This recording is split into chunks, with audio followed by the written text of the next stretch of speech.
Dito sa Papa Dudut Stories, ikaw ay hindi nag-iisa.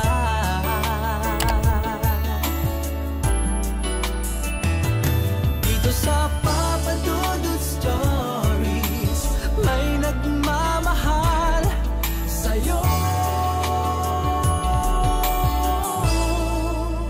Papa Dudut Stories, Papa Dudut Stories. Dear Papa Dudut, sa lahat po ng mga nakatutok ngayon, huwag pong kalimutan mag-like, mag-share at mag-subscribe. Maraming salamat po sa inyong lahat.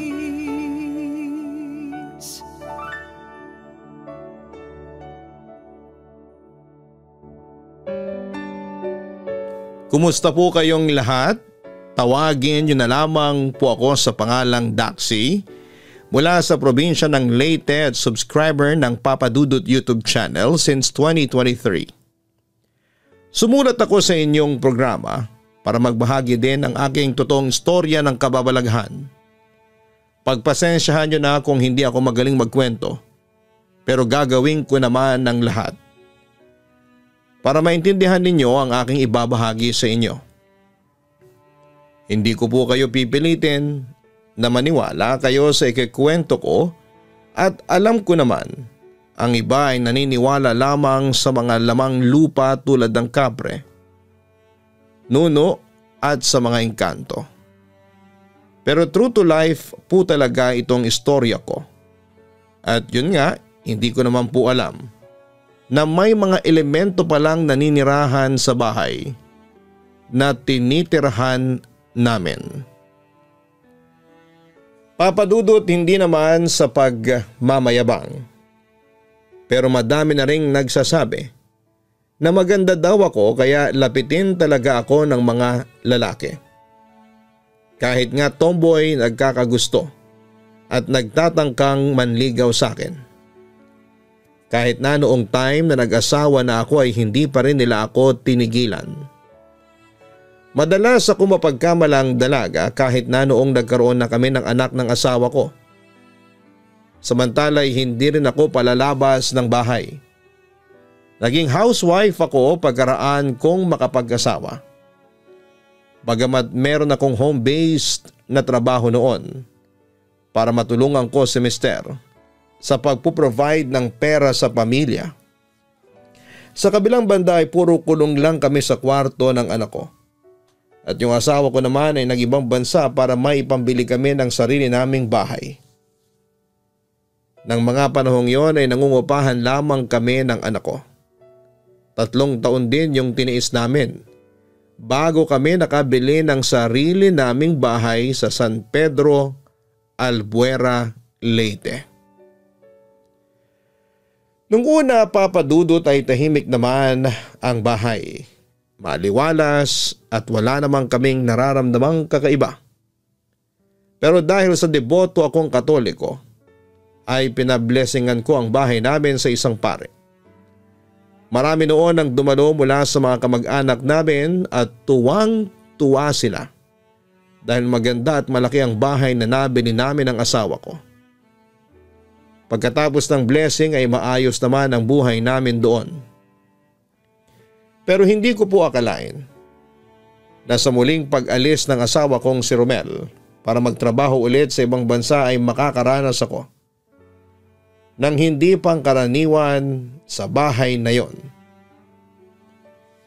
Isang gabi, kukuha sana ako ng maiinom nang biglang may napansin akong isang aninong itim na labas-pasok sa isang bakanting kwarto. Hindi ko alam kung isang anino lamang ba yung nakita ko or marami sila. Hindi naman ako matatakotin na tao. Mas takot pa nga ako sa buhay na tao kasi pwede kaming mapahamak ng anak ko. Lalo pat usong-uso noon ang akyat bahay sa lugar namin. Mabalik tayo. Yun na nga, Papa Dudut, binaliwala ko na lamang ang lahat at inisip ko na baka naalimpungatan lamang ako. Lumipas ang isang araw. Habang naglalaba ako sa baba, iniwan ko yung anak ko sa itaas habang natutulog sa duyan nang bigla na lamang itong umiyak at dali-dali ko namang inakyat para kargahin ito. Ang ipinagtataka ko lamang, nung pag-akyat ko sa kwarto ay nakita ko na parang may umuugoy sa duyan kahit na wala namang ibang tao sa itaas bukod sa anak ko. Imposible naman kung hangin kasi hindi naman mahangin. Kaya't kinarga ko na ang anak ko at pinatulog na lamang sa sala. At saka ko binilisan ng paglalaba para mabantayan ko na ang aking anak. Madami pang nangyaring kababalaghan sa loob ng bahay namin, Papa Dudut. Nariyan yung kusang gumagalaw, yung mga gamit namin. Tulad ng mga plato, kutsara, mga baso, tapos ay biglang nagbubukas ng mag-isa ang mga gripo. Nung una ay nakakaya ko pa pero natakot na rin po ako. Kinalaunan, kaya muli akong nagpatawag ng pare para bendisyonan ulit ang bahay namin. Pagkatapos noon ay naging kampante ulit ako dahil akala ko talaga ay matatapos na ang lahat ng nangyayaring kababalaghan sa bahay. Pero parang nagkamali yata ako noon. Isang gabi habang natutulog kami ng anak ko ay nanaginip ako ng isang lalaki. Akala ko yung asawa ko, Papa Dudut, pero imposible kasi nasa malayo siya. Ibang lalaki ang nakita ko. At pagkakita ko sa kanya ay hindi ko maiwasang humanga. Napakakisig ng pangangatawan nito at para siyang foreigner. Ang gwapo ng mukha niya, Papa Dudut, para siyang yung cover sa mga Tagalog romance pocketbooks. Samantala sa panaginip ko, lumapit siya sa akin at may sinabi pa siya sa akin na matagal na daw niya akong pinagmamasdan dito sa bahay. Na gusto daw niya ako. Sinabi ko naman sa kanya na may anak na ako at asawa. Pero hindi pa rin siya nakatiis at bigla niya akong niyakap kaya tinulak ko naman siya papalayo. Nakita ko sa mukha niya yung pagkainis. Sino ka ba? Bakit ka ba nandito sa bahay namin? Ang sabi ko sa kanya. Pero hindi na siya nakasagot kasi bigla itong naglaho na parang bula. Doon ako nagising at na-realize kong panaginip lang pala ang lahat. Tinignan ko yung orasan, malapit na palang mag-3 ng madaling araw. At dahil naman sa matinding panunuyot ng aking lalamunan, kumuha ako ng tubig para mahimasmasan. At hindi lang yon ang gabing ginagambala ako ng lalaking yon, kundi marami pang gabi. Hindi ko talaga mawari noon kung bakit palagi siyang dumadalaw sa panaginip ko. Hanggang sa muli ko siyang napanaginipan. May sinabi siya sa panaginip ko na huwag daw akong magtiwala sa asawa ko dahil sasaktan lang daw ako nito. Kasi may babae daw itong kinahuhumalingan sa ibang bansa. Hindi ito gagawin sa akin ni Romel at sinisiraan mo lang siya sa akin para magkahiwalay kami. Para magawa mo ng gusto mo. Galit kong sabi noon sa kanya. Papa Dudut, iyak ako ng iyak noon. Binigyan niya ako ng itim na tela para ipahid sa pisngi ko. Sabi niya, kung sasaktan ka niya, huwag kang mag-alala. Mabubuhay pa rin kayo ng anak mo. Sa anong paraan? Paano kami mabubuhay kung walang bubuhay? Tanong ko naman. At bigla na naman itong naglaho. Pagkagising ko ng maaga ay tinawagan ko kaagad ang asawa ko sa pamamagitan ng video call. Pero hindi siya online. Lumipas sa mga araw ay hindi ko na siya makontak kaya tinungo ko yung mga kamag-anak niya kung may komunikasyon ba sila ng asawa ko. Pero wala na daw. Umuwi na lamang ako noon sa bahay at inisip na lamang na baka nasiraan lang yung cellphone niya. Kaya hindi na makontak. Habang ako'y pauwi ay may bigla akong nakabangga na isang matandang babae. Siguro yung mga 50 anyos na yung edad niya. At may sinabi pa siya sa akin. May sumusunod daw sa akin na isang dalakit noon. Malaki daw ang pagkagusto nito sa akin. At ang nakakatakot pa doon, ang sabi pa niya, kasama ko lang daw ito sa bahay. Siyempre nagulat ako nang marinig ko yon mula sa matandang yon. Hindi ko alam kung naniniwala ba ako sa kanya o iisipin na lamang na meron itong sakit sa pag-iisip. Bukod pa roon ay marami pang sinabi sa akin ng matanda tulad ng lapitin daw talaga ako ng mga elemento simula noong pagkabata ko. Ang ganda ko raw kasi. Bukod sa mahabang buhok ko ay maputi rin ako kaya attractive daw ako sa mga tao at mga hindi tao. Pagkatapos kong narinig ang sinabi ng matanda, isinantabi ko na lamang muna yon kasi mas iniisip ko yung asawa ko. Hindi ko talaga alam kung anong nangyari sa kanya. Hindi naman ako naniniwala sa mga sinasabi ng lalaki sa panaginip ko. Kasi imposible talagang magkatotoo yon. Kaya't pinalagpas ko na lamang din ang lahat at hinintay ko na lamang na tumawag sa akin si Romel. Hanggang sa noong gabing yon ay may pinakita sa akin yung kaibigan ko na may Minay Day si Romel. Doon ko na-discover na may second main account pala ang asawa ko at blinak pala niya ako sa account na yon. Mura talaga ako ng mura at hindi ko alam ang gagawin ko. Nakita ko na may ibang babae yung asawa ko. Nakahiga sila sa kwarto tapos ay ginawa pang unan yung legs ng babae. Ang sweet nila sa picture. Papa Dudut. Parang nanginig lahat ng katawan ko at hindi ko alam kung ano ang gagawin ko. At bakit ako niloko ng asawa ko. At doon nga ay unti-unti akong nagkaroon ng depression. Minsan nga iniisip ko sana'y mamatay na lamang ako.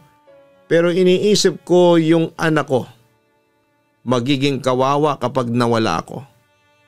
At yun nga habang nade-depress ako sa nangyayari, nararamdaman ko yung presensya ng lalaki. Parang nasa tabi ko lamang siya. Para bang may bumubulong sa akin. Hindi ko maintindihan yung salita niya. Parang ibang lengguwahe. At kapag naririnig ko yun ay gumagaan ang pakiramdam ko. Isang gabi habang natutulog na naman ako, napanaginipan ko na naman yung misteryosong lalaki at isa ito sa panaginip na hindi ko makakalimutan. Ang sabi niya sa akin ay bukas daw ay may mababalitaan daw ako tungkol sa asawa ko at ikakasaya ko raw ito. Sinabi ko naman sa kanya na sino ba siya at kung ano ang pangalan niya. Doon ay inamin niya sa akin na isa raw siyang engkanto. Hindi pa nga ako maniwala noong una kasi ang alam ko, ang mga engkanto ay kulay puti ang kanilang mga damit. Ito kasing lalaking nasa harapan ko ay itim. Hanggang sa natandaan ko yung sinabi ng matandang babae sa akin na meron ngang dalakit noon ang sumasabay at sumusunod sa akin.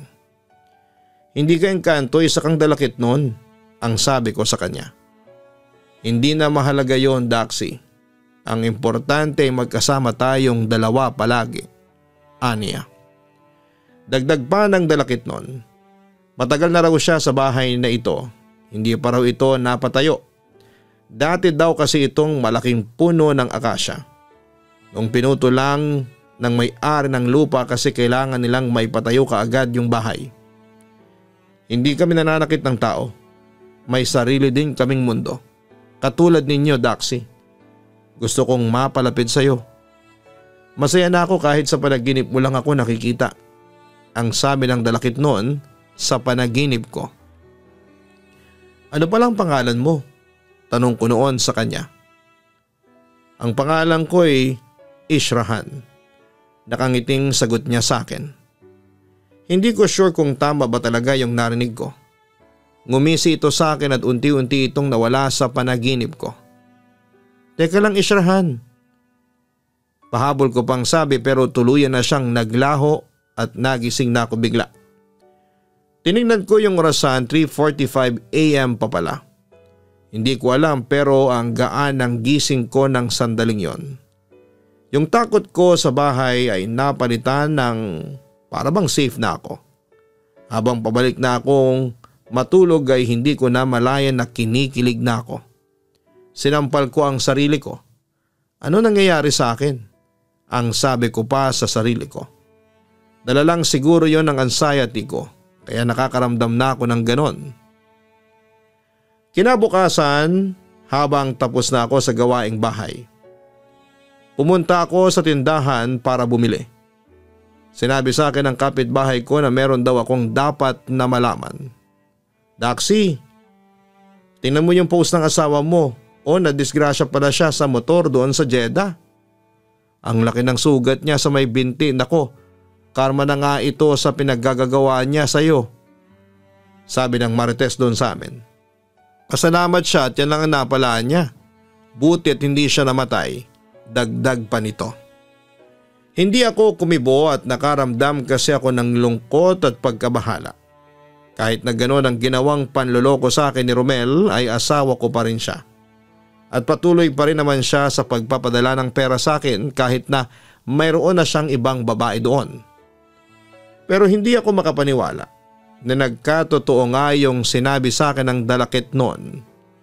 May mababalitaan raw ako kinabukasan. Pagkarating ko sa bahay, bigla akong nagsalita. Kung totoo ka man na nagpapakita sa panaginip ko, magpakita ka ngayon mismo. Gusto kong malaman kung ikaw nga ba ang may pakana ng lahat ng ito, ang sabi ko pa. Naghintay ako sa sagot niya pero yung response ay biglang humangin ng malamig. Bigla tuloy nagsitayuan ang balahibo ko sa batok. Grabe? Ganun lang yun, may pahangin effects lang, ang sabi ko sa kanya. Pagkatapos noon ay buwaba na lamang ako para magluto ng pagkain namin ng anak ko. Samantala, ang buong akala ko ay hindi na magpapakita pa sa akin ang asawa ko.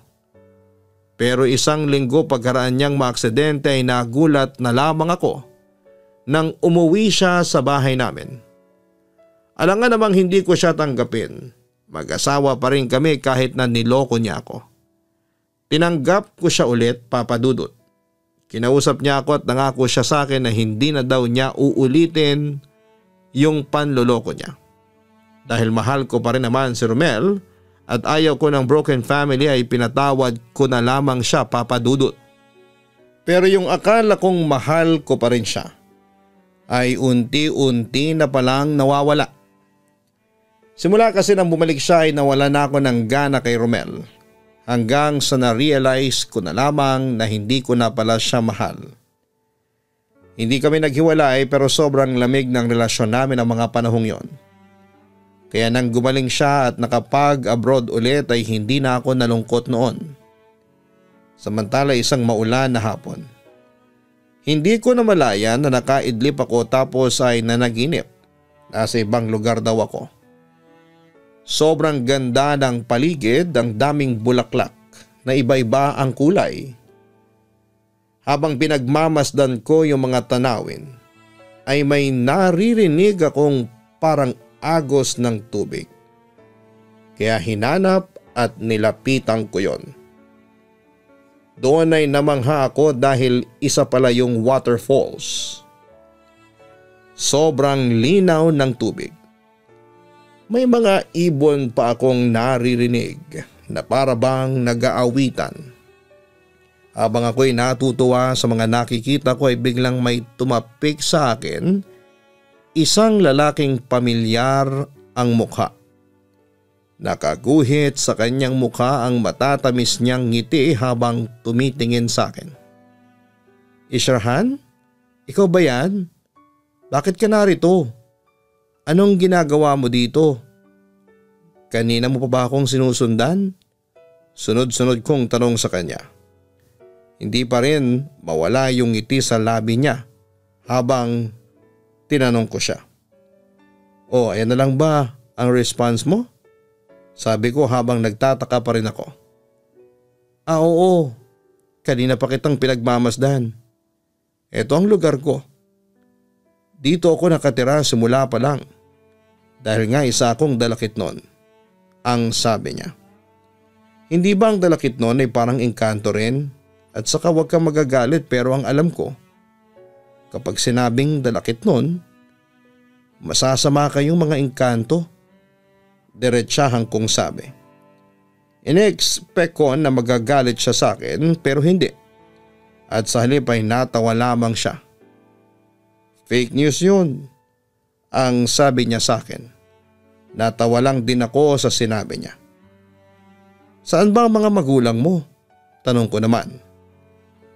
Biglang umibang ang ekspresyon ng mukha niya.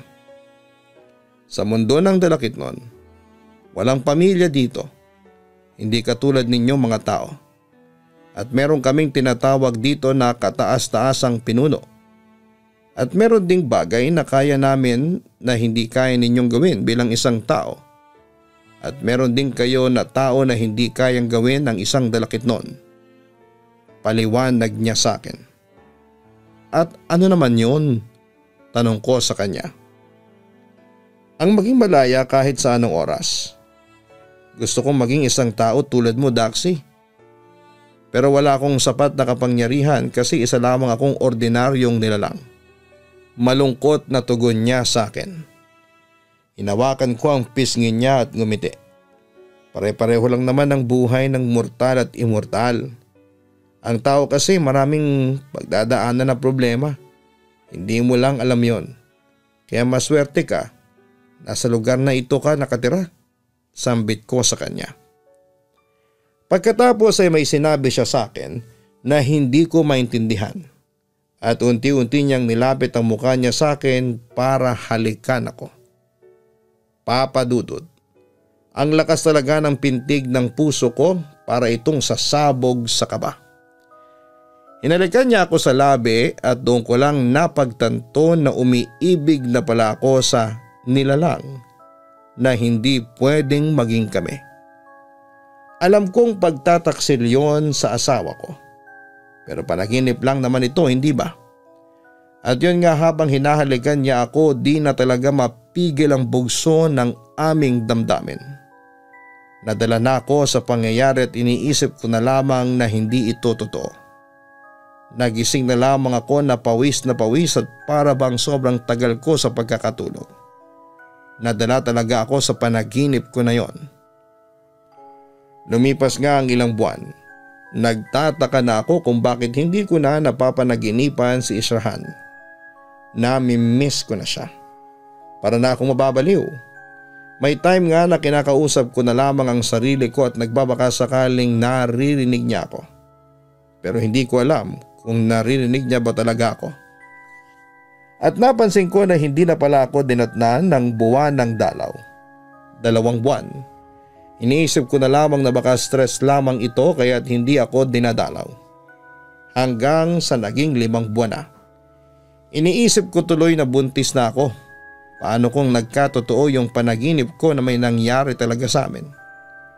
Dali-dali akong pumunta sa pharmacy para bumili ng pregnancy test kit. Ginamit ko kagad ito pagka-uwi ko sa bahay nang matapos ko na itong patuluan ay biglang humiwalay ang katawan ko sa natuklasan ko. Ang init ng tenga ko, sobrang kinilabutan ako. Diyos ko, buntis ako. Paano nangyari ito? Hindi maaari ito. Halong kaba ang naramdaman ko. Totoo nga ang nangyayari lahat sa panaginip ko. Totoo nga si Israhan, ang kasintahan kong dalakit noon sa panaginip ko. Hindi ko talaga pinaalam sa asawa ko ang nangyari sa akin na noon ay nasa abroad pa nagtatrabaho. Tinanggap ko yung pinagbubuntis ko. Natatakot lamang ako sa maaring sabihin sa akin ng mga tao. Alam ng lahat na nasa Jeddah si Romel, baka sabihin nilang may kabit ako kaya ako nabuntis. Hindi ako lumalabas ng bahay na yon at nagkulong lamang kami sa bahay. Isang gabi hindi ako makatulog at iniisip ko yung nangyari sa akin at kay Israhan. Ano na kaya ang nangyari sa nilalang na yon at bakit hindi na siya nagpaparamdam sa akin? Biglang sumakit ang tiyan ko at sobrang sakit talaga at nahihiya akong humingi ng tulong. Tinis ko na lamang ang sakit hanggang sa may lumabas na sa aking isang likidong pulang-pula. Hindi maaari, hindi pwedeng mamatay ang anak ko. Lumabas sa akin ang isang maliit na fetus, hindi pa ito masyadong nabuo. Kinuha sa akin ang pinagbubuntis ko, Papa Dudut. Masakit sa akin yon kahit napaka-misteryoso ang nangyari. Nilagay ko ang maliit na fetus sa garapon. Inilibing ko ito kahit mahina pa ang katawan dahil wala pang araw. Nilibing ko ito sa gilid ng bahay na walang nakakaalam. Iyak ako ng iyak. Ano ba talaga ang nangyayari? Panaginip lamang ba ito? Alam kong kinuha siya sa akin ng nilalang na yon. Pagkatapos kong mailibing ang fetus na lumabas sa pagkababae ko, siguro yung mga around 3 AM yon, ay nilinis ko na ang aking sarili. Tapos ay nagpahinga na ako. Sinubukan kong matulog ulit pero hindi na ako dinalaw pa ng antok. Tinatawag ko na rin ang pangalan ni Ishrahan pero hindi ko na talaga maramdaman ang kanyang presensya. Kaya umiyak na ako sa sobrang pangungulila. Hanggang sa dumating ang panibagong gabi na hindi ko maintindihan. Matutulog na sana ako dahil gusto ko nang ipahinga ang utak ko. Nang biglang hindi ako makagalaw.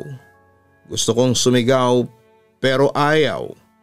Nakaharap daw ako sa malaking puno, as in napakalaking puno. At alam kong hindi ordinaryong puno yon. May nakikita akong isang lalaki na pamilyar sa akin. Balungkot ang mata niya habang nakatingin sa akin. Daxi, patawarin mo ko. Hindi na ako pwedeng magpakita sa iyo sa panaginip mo dahil nagagalit sa akin ang mga kalahi ko. Sagot ni Ishrahan.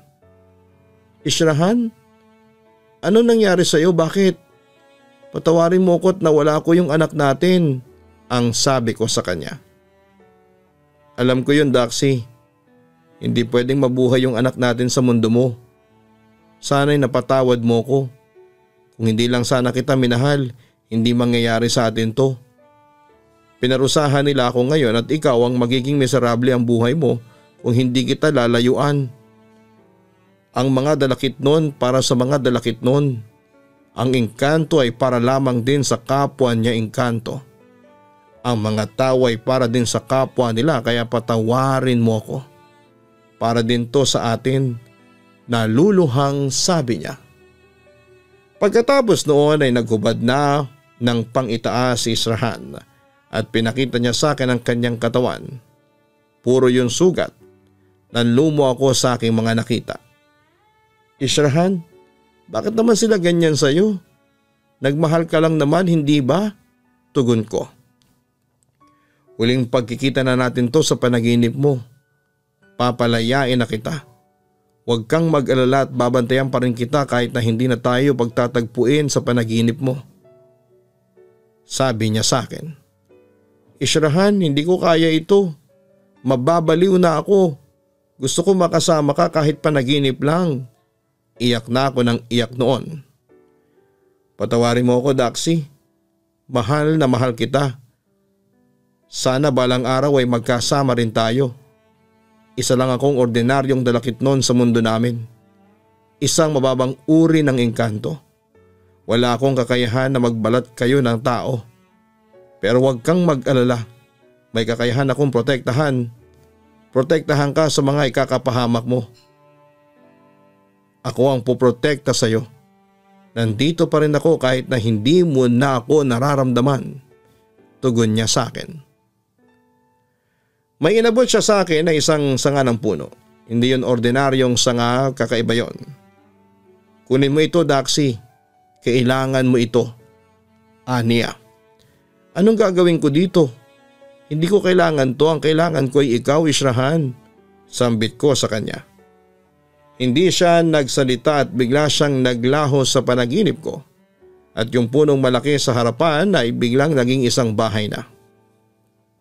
Ishrahan, teka lang. Huwag ka munang umalis.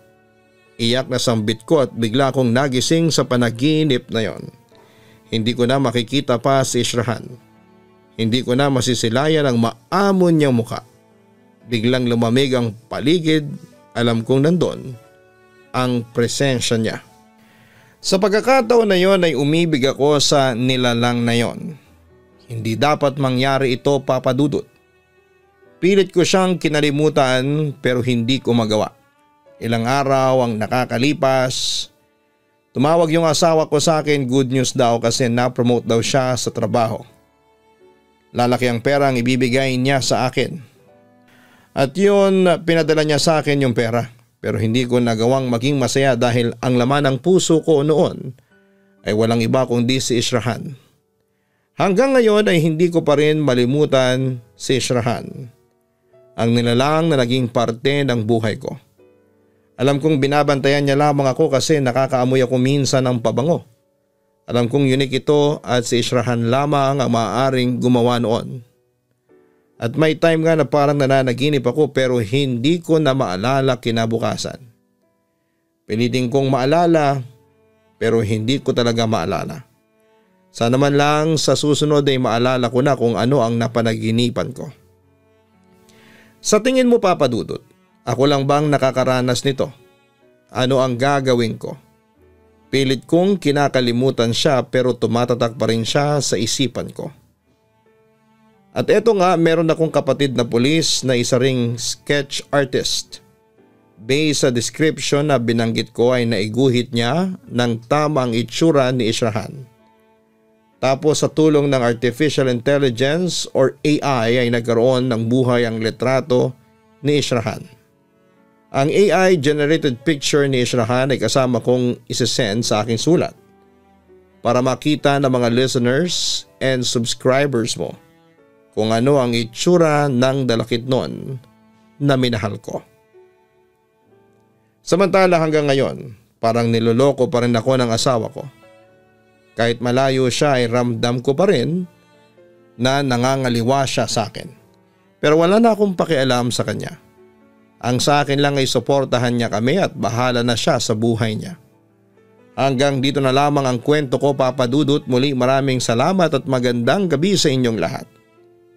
Lubos na gumagalang, Daxi. Maraming salamat, Daxi, sa pagbabahagi mo ng iyong kwento sa aming programa. Nakakalungkot na malaman na umiibig ka sa isang engkanto o dalakitnon. Pero ito lamang ang isipin mo, ang tao ay para sa kapwa-tao at ang engkanto o dalakitnon ay para sa kapwa niya engkanto o dalakitnon.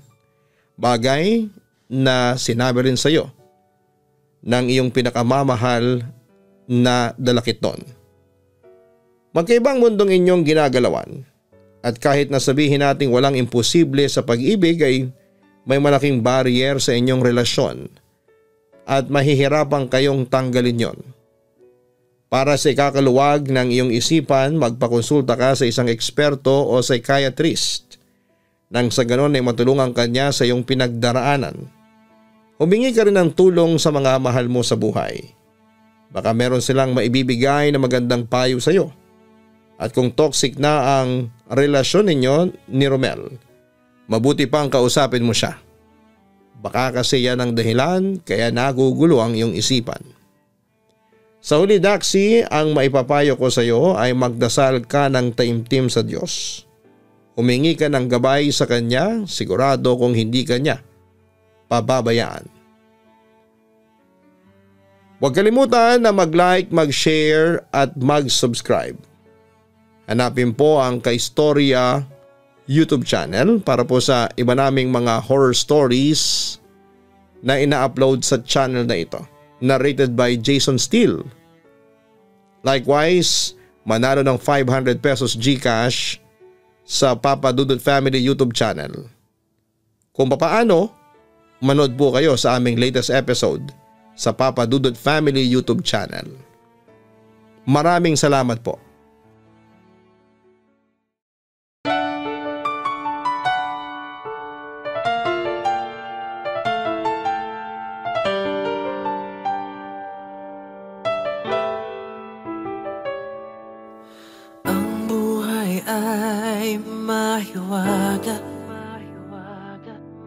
Laging may lungkot at saya sa Papa Dudut Stories. Laging may karamay ka.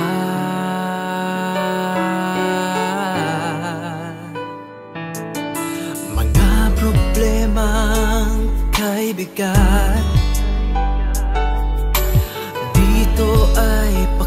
pakinggan ka sa Papa Dudut Stories. Kami ay iyong kasama dito sa Papa Dudut Stories. Ikaw ay hindi nag-iisa.